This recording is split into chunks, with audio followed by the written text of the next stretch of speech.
welcome back. This is Michelle from Michelle's Empty Nest, and man, oh man, has it been a while. Around the beginning of February, I mentioned to my husband that I had been thinking for a few months about moving my craft room downstairs to a larger space. And whenever I mention something to him, 9 times out of 10, he kind of jumps on it full steam ahead. And within about a day and a half, we were knee deep in the project, which entailed repainting the room I wanted to move into, as well as putting in new flooring. We've been redoing the flooring in our house, and this room had not been done yet, so it was time to do it. So we got very busy involved in doing all that. You can imagine moving all of the furniture, the storage pieces, the containers, the doodads, everything you have from your craft room from upstairs to downstairs, little pieces at the time. It took a long time.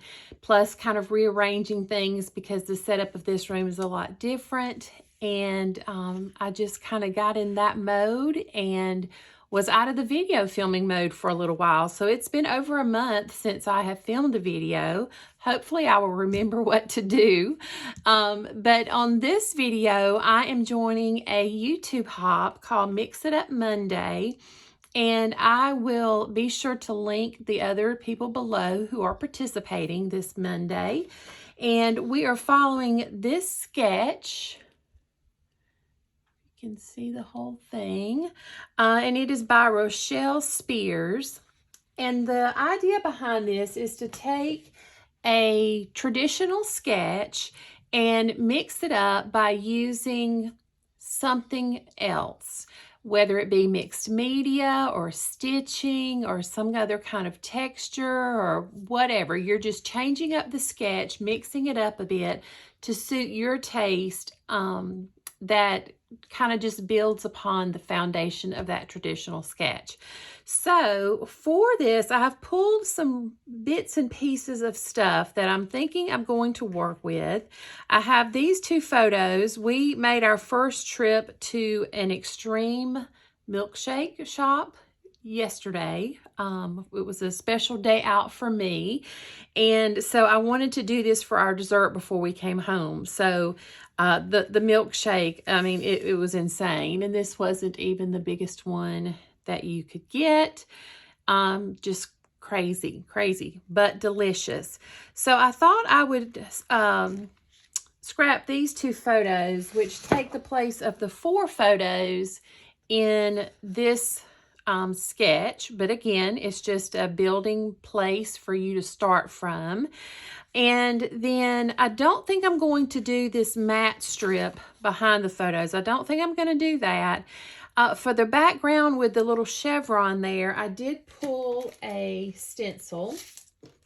And I did use a little bit of a brush to make sure the color that I chose is what I wanted. So I did practice a little bit off screen with that. And what I've decided to go with is Rustic Wilderness to pick up on this green in the little display wall they have where you can have your picture made there. It says Cake and Shake. That's the name of the place that we went to. And then for this dark piece with the little ovals on it, I don't typically use brown, but I do like to make my photos at least coordinate with my background and my layout as much as possible. And so I thought I might try to sneak in some brown just to pull in this chocolate color. It's not an exact match, but it kind of just gives you that idea of the chocolate.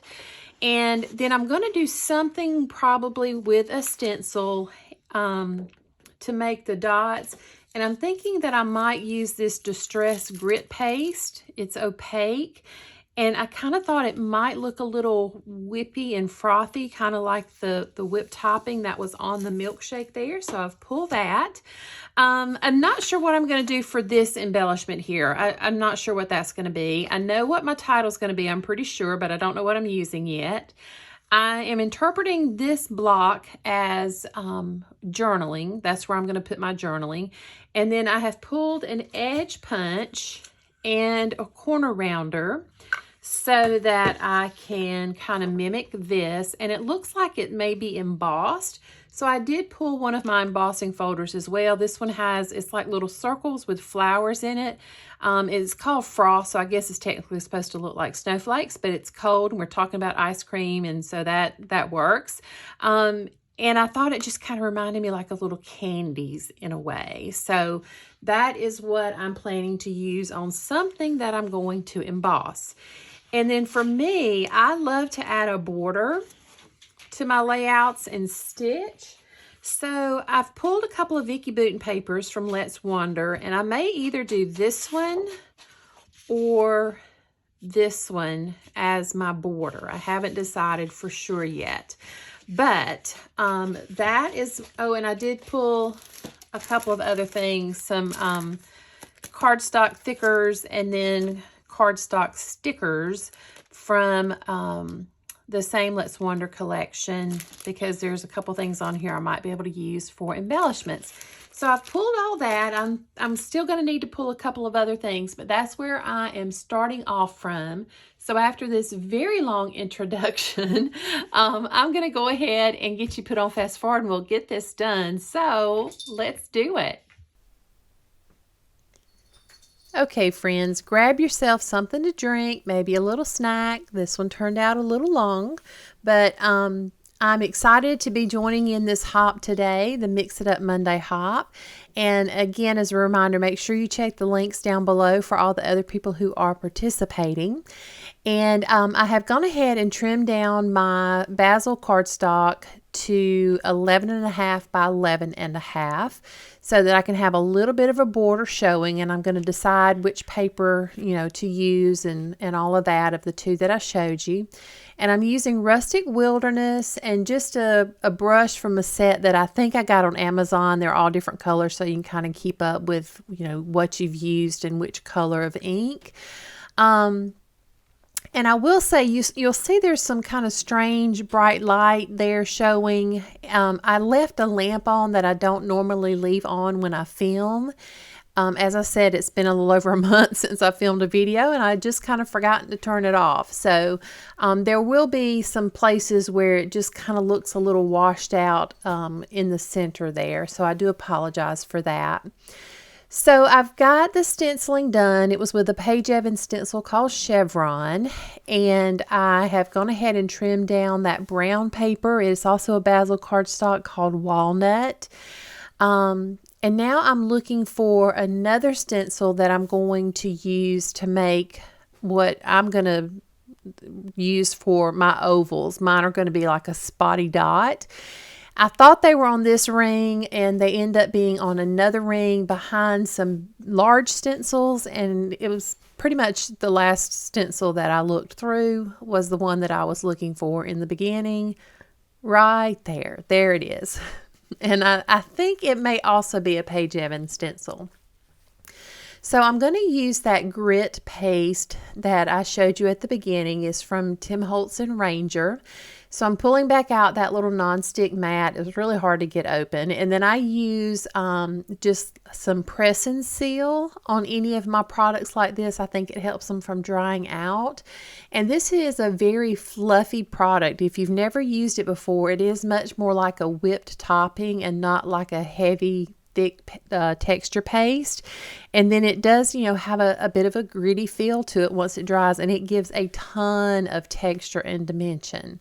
And this looks like a total hot mess because I'm not worrying about doing the center. The photos are going to cover that up. And I'm trying not to overlap any more than I absolutely have to, because stencils, when you overlap where you're trying to work, if you don't let it dry in between, and I don't have time for it to dry in between, you can get some strange lines and just messes and smears. So I was trying not to do that any more than I had to. So I went away and did my little messy stitching with just some brown thread to kind of tie in that cardstock that I used. And now I'm going to turn my attention to matting both of these photos. I didn't want to do the one long strip, but I do usually mat my photos with some pattern paper. Many times I'll mat several layers if I don't have such large photos or too large photos. So this was the other paper that I considered using for the background. And when I get the pictures on there, unless you really look, you can't tell that they're houses. It's really fine with me if you can tell they're houses. It doesn't really matter. But I did, decide to go with that sunburst rainbow pattern as the background instead of this one. And then I just use these for the mats. And I will add foam to the back. This is just like kids craft foam that you can get at Walmart or the Dollar Tree or Target or anywhere. And my Barely Arts glue, I left it open the other day, so I've got to run some hot water through it. But I had to go ahead and just go back to using the Scotch Quick Dry tacky glue for this one. And then the foam that I use is adhesive on one side, and then I just glue the other side down. And I do always use liquid glue when I'm doing that. I've seen a few people use ATG and things like that, but I always use the liquid glue if I am adhering the foam down behind my photos. So then I go to battle here with my, this is a Big Shot Express. I have a lot of issues with my neck from an automobile accident and from surgery. So I have the little power one, which sometimes is not a blessing because that sandwich won't even go through. I tried like 2 sandwiches that wouldn't go through at all. I end up just making up my own with one of the long plates, one of the regular plates you would normally use to cut, add some shims. I finally do actually get there to be some embossing, not a lot. But then I don't really know why I was even thinking about using this paper because you can't even see the embossing because of the pattern. And here you'll see how finally I get the 2 shims of pattern paper on there. And that's when it finally, you can feel it a little bit. And I'm thinking I'm going to go ahead and use it. So I put it to the side and I'm drying. Probably not supposed to use a heat gun on this grit paste. I don't know, but I did because I was a little impatient trying to get this finished up. And just, again, trying to play around with the placement of my photos. And I'm going to trim down that little piece, and then I'm going to run it through the notebook edge punch from EK Tools and trim it down some more.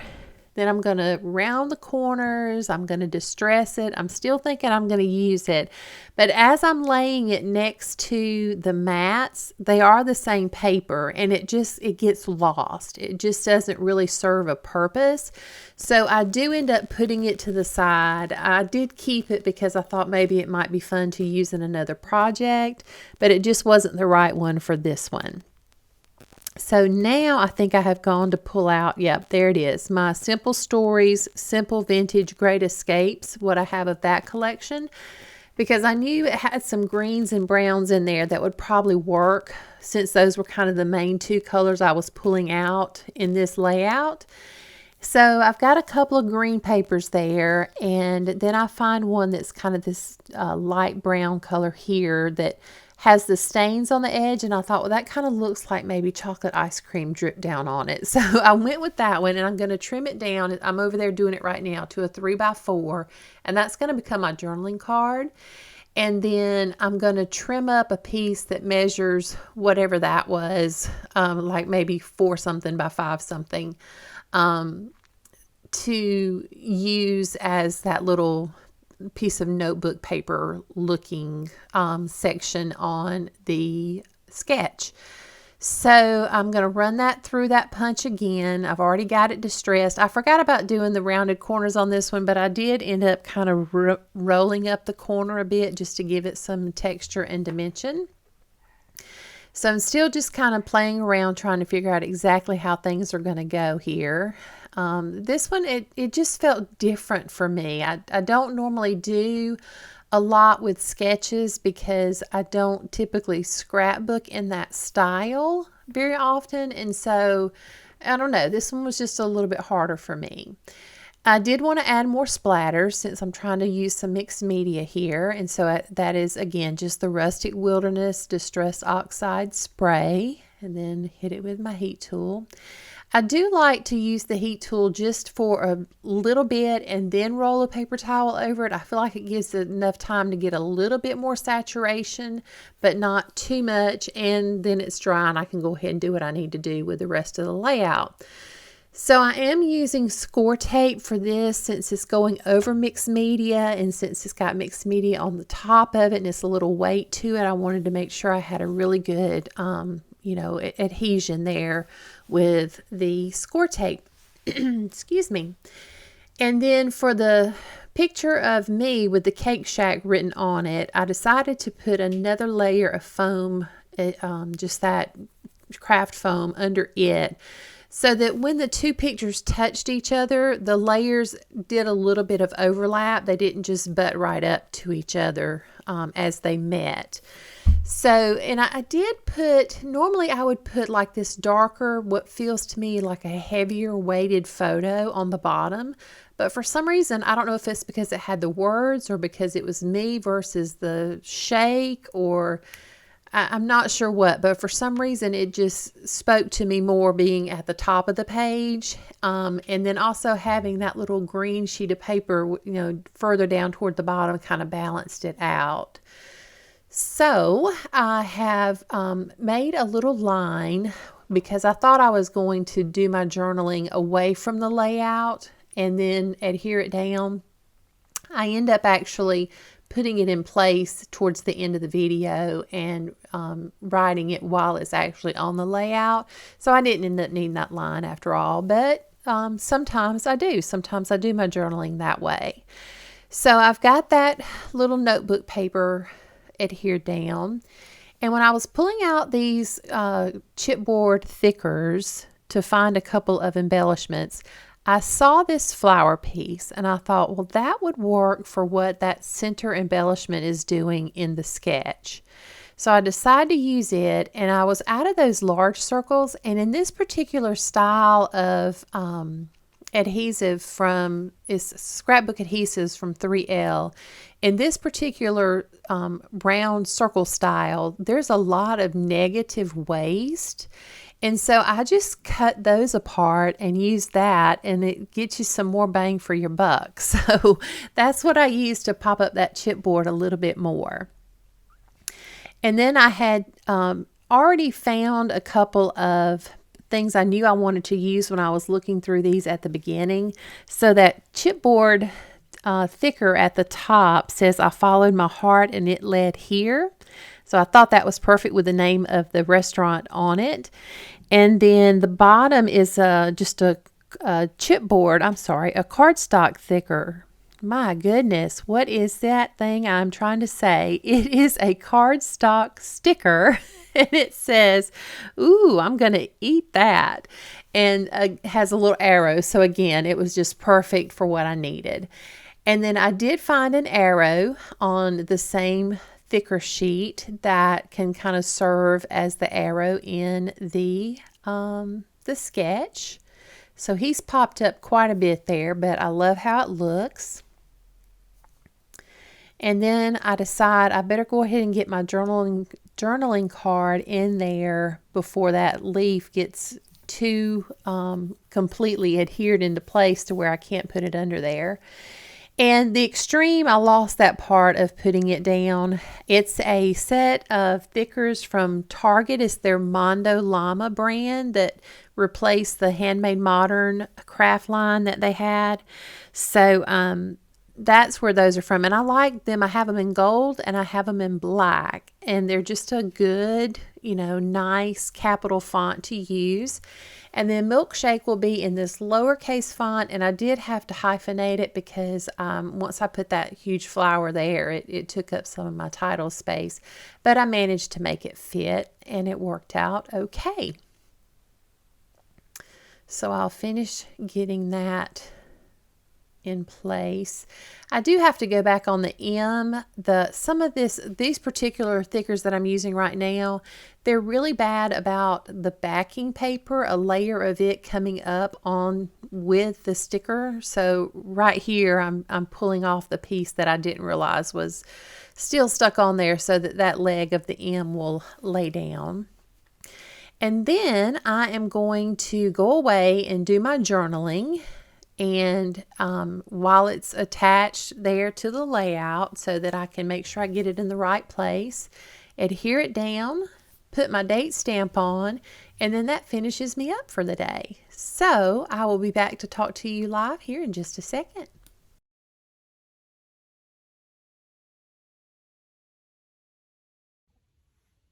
Okay, y'all, that's where I'm going to call this one done. It feels a little different to me than most of my layouts, most of my traditional 12 by 12 layouts. I don't know. I think it's the brown that's throwing me off. I'm pretty sure I've never used a piece of brown cardstock on a layout. But you know, it's done. It's not that I don't like it. It just feels a little different. I'll have to look at it for a little while, I think, to get used to it. But I think I've stayed pretty true to the sketch while still mixing it up. So I've only got 2 photos, but they're still wonky. I did not do the full matte strip down the middle, but I did matte both of my photos. Even have the little tabs here. I did some distressing on this. Use this journal card for this piece of pattern paper that I cut to a 3x4 as a spot for my journaling. I wasn't sure that I was going to include this at the beginning. I think I mentioned that at the beginning of the video, but this was in with the chipboard stickers from the Let's Wander collection, which the paper came from as well.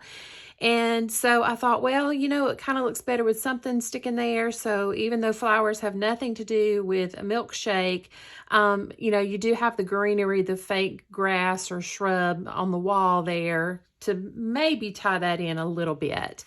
And then I went with Extreme Milkshakes Milkshake because that's what they call what they make. Their signature milkshake has like a cheesecake, a slice of cheesecake on the top of this huge milkshake with a strawberry cupcake, I think it is, stuck on the top of that. It's crazy. And of course I did my little version of messy stitching. So in the end, I think I stayed pretty true. Like I said, I got the arrow in. I did not do the little ribbon there. I just didn't feel like I needed that. But overall, I am happy to have this done and to have participated in this little hop today. And again, I will have everyone else linked down below for the Mix It Up Monday hop. And please check out their process videos as well. I so appreciate you stopping by today. It means more to me than you will ever know, my friends. And if you enjoyed the video, I would certainly love a thumbs up down below. And if you have not already subscribed, I would love for you to do so and become a part of my little YouTube family. Until I see you again, take care of yourself, do something good for yourself, and I'll see you soon. Bye-bye.